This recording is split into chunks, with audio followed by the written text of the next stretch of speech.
Hey y'all, and welcome to The Cutest Little Thing. My name is Andrea, and I'm so glad to have you here today. I'm from southeastern North Carolina, and I love all things vintage, thrifted, upcycled, and DIY'd, and you will find all of those things here on my channel. I also have 2 vendor booths in my local small town where I sell my crafts and decor pieces. I'm so excited for today's project, so let's go ahead and get started. Okay, y'all, today we are doing extra grubby, primitive pantry jars. So go ahead and grab all those jars out of your stash that you have been saving and not wanting to throw away, because this is the perfect project for them.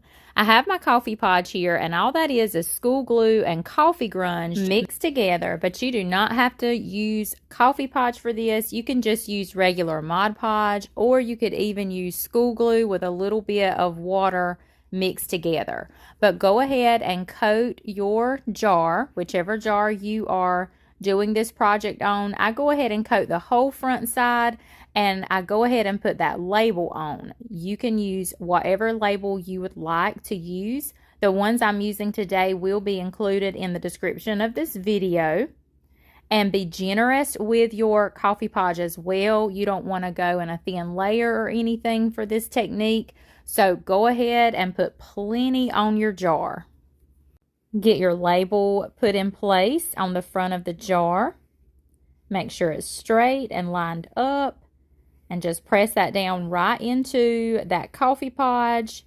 You can kind of gently rub across that label, getting out any wrinkles or creases that you're not happy with.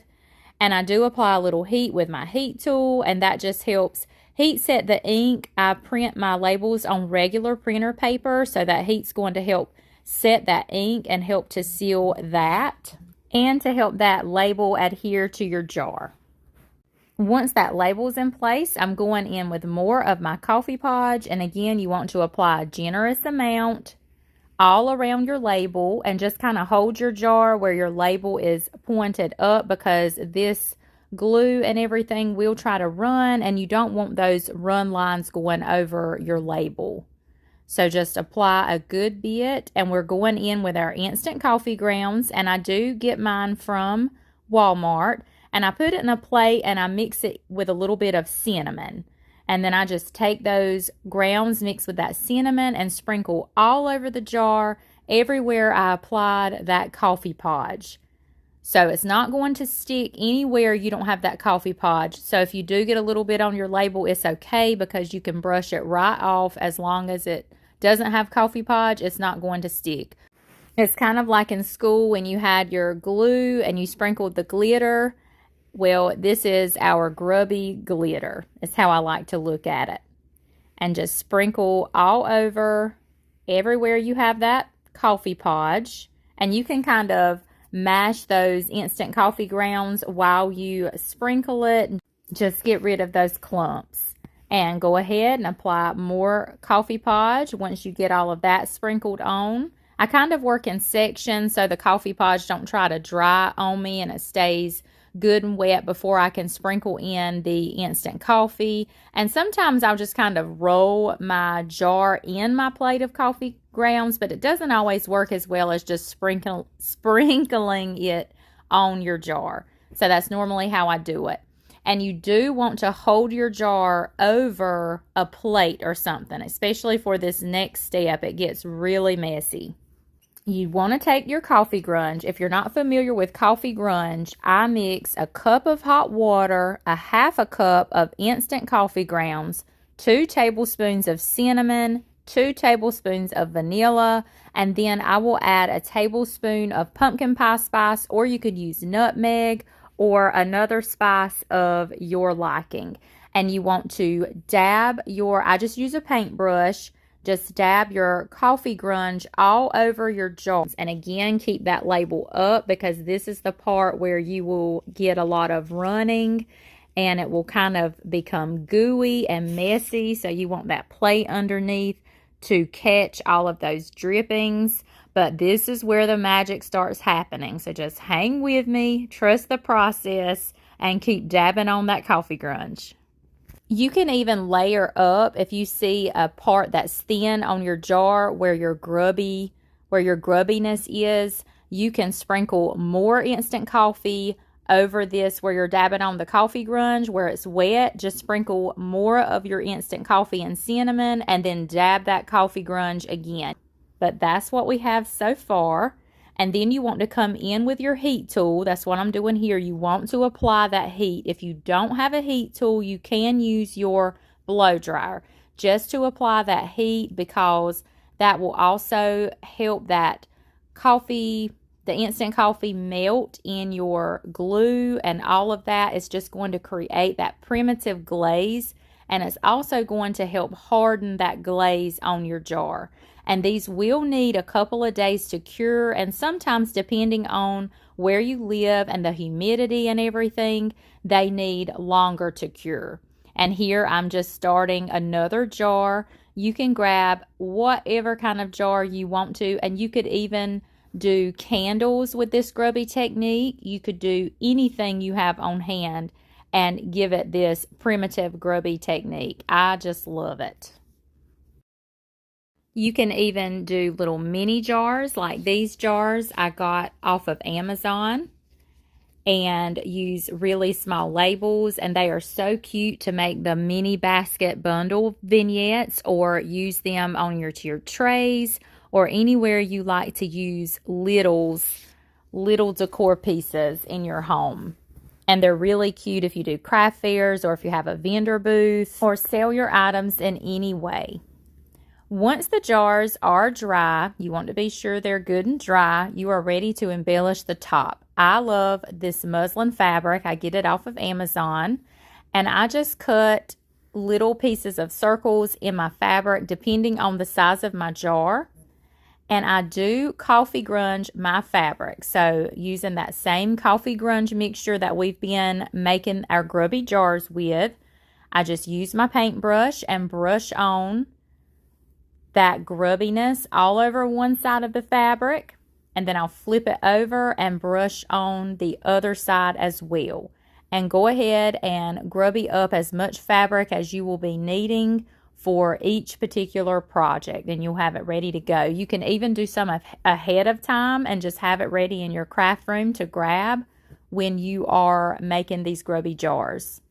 I placed the fabric on a baking sheet, and we are going to dry this in the oven. This was actually the first time I tried this. Normally I'll just dry it with my heat tool, and I finally did it. I put my oven on 200, and I'm not sure how long it baked. I think about 30 minutes. I would keep checking it and flipping it over until they were good and dry. But I love how the oven gave me those kind of crusty, crispy edges on the fabric. It made it even more primitive. So I just placed them down on my table, and I put my jar upside down over, and that just helps me see and make sure I get the fabric equal on all the way around. And I apply a little bit of hot glue around the rim of that jar and stick that fabric to the jar. And then I'll flip it over and kind of press that fabric into that hot glue and give that glue time to dry so that fabric stays in place. And that just helps the fabric stay in place while I wrap it with jute string. I like to take my jute string, and I'll start it at the back of the jar with a little dot of hot glue, and I'll wrap it as many times as I would like, depending on the thickness of the jute string that I want. And then I'll stop it in the back, cut my string, and put another little dab of hot glue. And that way you don't see any of your glue from the front side of the jar. And for some of the jars, I'll use the lid that comes with them if I still have the lid available, and I just do that same grubby technique on the lid as well. You could even add some extra cinnamon or either do the faux rust technique on your lid, all depending on the look that you would like. And then I even do the fabric tops on some of the little ones I do as well. I just do them all different. You can use different labels, kind of embellish them all a little bit different. And they are just all so cute staged together. Again, the possibilities are endless with these and how you can do these and embellish them and stage them. And I do even like to put bows on some of them. I use my bow maker, and I normally use my Jubilee homespun fabric. I like to get the jelly rolls. You can get that on their website. JubileeFabric.com, I believe, is the website. And I just tear my strips of fabric, and then I layer them in my bow maker, all depending on the size bow that you would like. And that all depends on the size of your jar or the size of your container that you are putting the bow on. And I bring that up with my jute string, tighten a double knot, and just give it a good fluff. And I will hot glue those bows normally on the side of the jar. I'll kind of go on the side, and if they have a handle, I'll put them at the base of the handle, and you can embellish them with buttons or rusty stars or bells. Another cute embellishment to add is Sweet Annie. Y'all look how cute that Sweet Annie is. You can just hot glue it underneath your bow right at the base where it's hot glued. And here they all are, y'all, all staged up. Here's all the different ones. And you can even see the one there with the coffee label that I didn't even put the fabric top on. You can leave them open. And I stuck some Sweet Annie greenery in there with some tallow berries. And I wrapped the rim of the jar with some burlap mesh ribbon. You could even put a candle in these, or some of the string of the fairy lights, and make you a little night light. I mean, there's just so many things you could do with these. Y'all let me know what you think, and if you will be trying these extra grubby goodness faux pantry jars.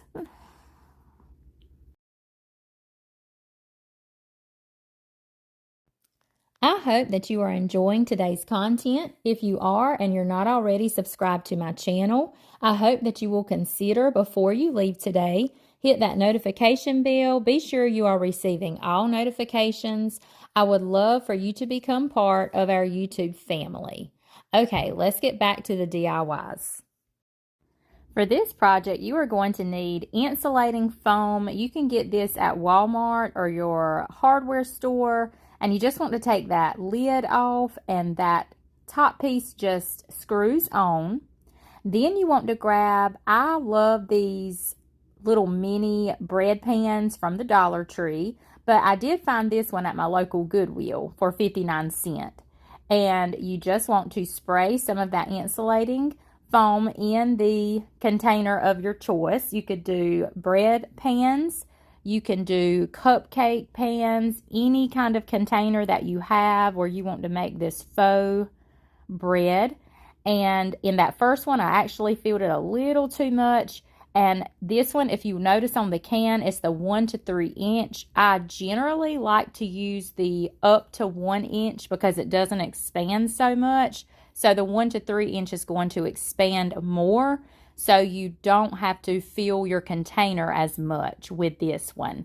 And that was just a piece that I picked up at Goodwill. It had foam in it, and I just thought it looked like a bread pan, so I added that foam to it as well. And you do want to go ahead and use all of your foam in your can. Some of them say you can save them for later, but I've never had them to last. So once I opened them, that's why I was going through my stash trying to find all the ones that I could to go ahead and finish using that can and use up all the foam. Once the foam has had time to dry, you know for sure it's good and dry, you can go in with a piece of sandpaper, and this foam has a shiny sheen to it. You want to sand that off so that your paint will adhere better to the foam. And I think this is an 80 grit sandpaper, but just sand all over, scuff it up, and you can also use that sandpaper to shape your bread more rounded and, you know, give it more of that loaf look. You can leave your bread pan if you like the design on there. I am going for more of a primitive look here, so I wanted to paint over these. So I did a good full layer of the caviar, and then I do go back in with a second coat. When the paint was good and dry, I went in with my Waverly Antique Wax, and I'm coating that pan all over with that antique wax. And you can use whatever wax you have on hand. I love the look that you get when you apply brown wax over black chalk paint. And while that wax was still wet, I sprinkled in some ground cinnamon. And I only sprinkled the cinnamon on one side because we do have a label we're going to put on the other side. And I will include the link to the Etsy shop that I purchased these labels from. And I applied Mod Podge on the back of that label. And we're going to stick it right to the bread pan. And a lot of times when I make these faux bread loaves, I will put one label on one side and like a seasonal label on the other side, so you can have a reversible bread loaf. And that is very convenient. So if you do Christmas on one side, you can just flip it around during the Christmas season. And then once Christmas is over, flip it back to your non-seasonal side. After that label was applied and dried, I went ahead and finished applying that antique wax the rest of the way around that bread pan. Once that was good and dry, we are ready to paint our bread, our actual bread. Now, you can use any paints that you have on hand and just kind of match them to the colors that I'm using here. I have Dixie Belle's burlap and also apple barrel in the chestnut and a little bit of the apple barrel antique parchment and a tad of the King's Gold, all in the matte apple barrel. I also sprinkled in some instant coffee grounds in my paint. What it was, I was just getting to the bottom in this container of my Dixie Belle chalk paint. So I just mixed it all right in that container. And I also had to add a little bit of water to that chalk paint because it will thicken when it gets to the bottom of the container. And then I just began to pounce on that paint all over my foam there in the bread pan. And I did add some more of that chestnut. You just want to get the color of that bread crust, that you would get with a real loaf of bread. And I did even dab in a little bit of that Waverly Antique Wax as well. And if you don't have the Waverly Antique Wax, you could just use a darker paint like a black or a dark brown paint. Just keep dabbing that paintbrush and mixing those colors until you are happy with the color of your bread loaf. And you want to see how the foam makes those little holes and swirls in it. To me, that just looks more realistic. And I love having that look. While our paint is still wet on our bread, we're ready to mix up our cinnamon mixture. So I'm using Epsom salt. You can also use pickling salt. You want a more coarser salt so you can see those crystals better on your bread. And I just put it in a plate with some ground cinnamon. And I just use the cheap brand of cinnamon for my crafting. And I don't really measure this, guys. You can just kind of go with your preference. If you want it, more cinnamon, just add more cinnamon.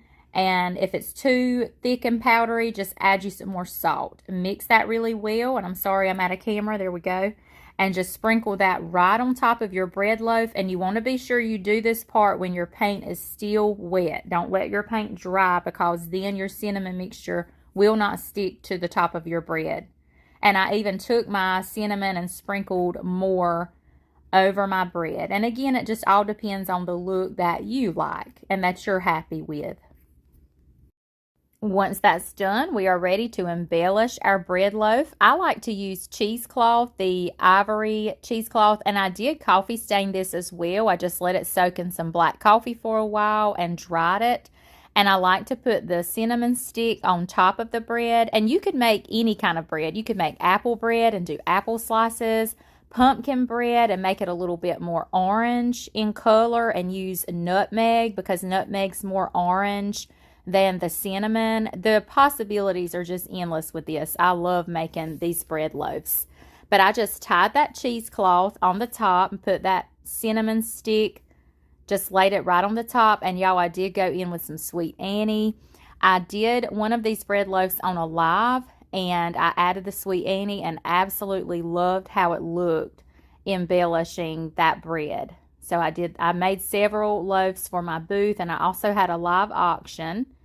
So I was just having a good time making these breads. And I did put a dab of hot glue just so that Sweet Annie would stay in place, but that's your preference as well. If you don't want to glue it so you can change things out, you do not have to glue it. I just like to keep things in place for my booth or for shipping purposes. And y'all, look how cute this is. And here they are all staged up with those grubby jars that we made as well. and a couple of faux biscuits we have made in the past. And I do have a video tutorial on those biscuits as well. I just love these primitive DIYs. I love the fake bakes. Y'all let me know what you think of these, and let me know if you will be trying them or if you have already tried them. They make the cutest vignettes. You can tuck in your breads with your pantry jars, with other primitive items that you can do this technique with as well. I just love it. And that brings us to the end of today's video, friends. I hope that you enjoyed it, and I hope that you love these primitive projects as much as I do. You will find lots of primitive DIYs and upcycles here on my channel. That's one of my favorites, as well as farmhouse. And then I like to mix the two together and do a primitive farmhouse very often as well. Don't forget to drop me a comment today. And if you haven't subscribed to my channel already, I hope that you will before you leave today. I would love for you to become part of my YouTube family. I appreciate each and every one of you more than you know. I hope you all have a blessed week ahead, and I will see you all next time, friends. Bye for now.